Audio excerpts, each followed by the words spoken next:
astronomy and they shit like, I saw the planet in her eyes and her smile shine like the moon type shit. As artists, we are never interested in finding the science behind our art, like speaking on celestial beings that existed before the gods we worship, as if it's some sort of taboo, to make comparisons to things so beautiful or misunderstood, to see how far you can take a planet out of orbit and place it inside of a poem, to see if it retains its prominence since my youth.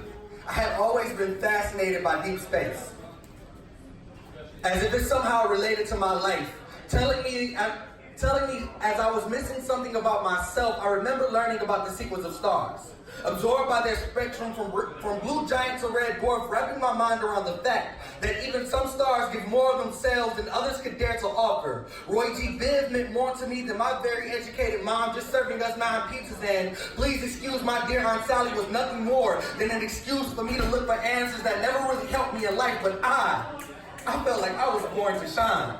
Sometimes I wonder why some stars never reach their potential.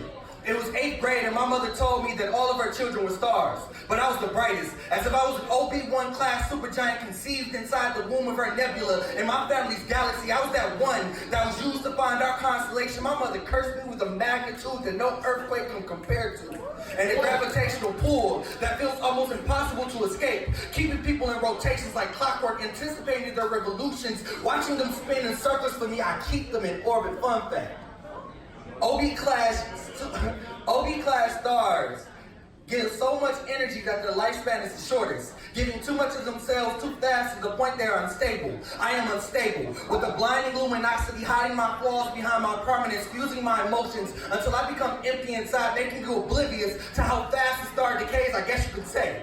There's a reason the largest stars are always blue, scared to reach their potential, because in that moment they snap from blue to red in an instant, exhausting the last parts of ourselves. We keep burning, because nothing can stop us from shining, burning, because some people are too afraid of the dark, burning, because that is the only thing left for us to do, praying that we don't incinerate everything and everyone around us, wishing that they would stop wishing upon us, because we are not genies that can simply fulfill their wishes, hoping that one day we shrink into neutron stars, fading into the abyss, dimly lit, leaving a glimmer that we hope is the only thing they've taken from us. There's a beautiful death in being a supernova, because it's better to burn out than to fade away, reaching the breaking point of existence, living to my mother's expectations, giving all of myself to the point that I become nothing. It's quite a dense concept to get a grasp of sometimes.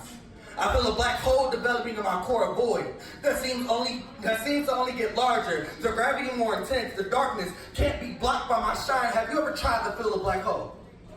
I tried dumping celestial bodies in it to stop them from growing, turning worlds into a game of pinball, watching them sink further into a dark place, taking moons and their smiles as my trophies, seizing cores of other stars, trying to see if it will fit in replacement of mine, cauterize them with ash, launch bottles like spaceships, thinking there has to be something to slow down this process.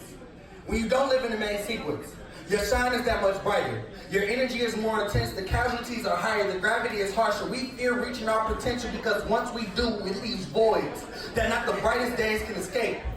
But I guess that's a part of being a star, right? Thank you.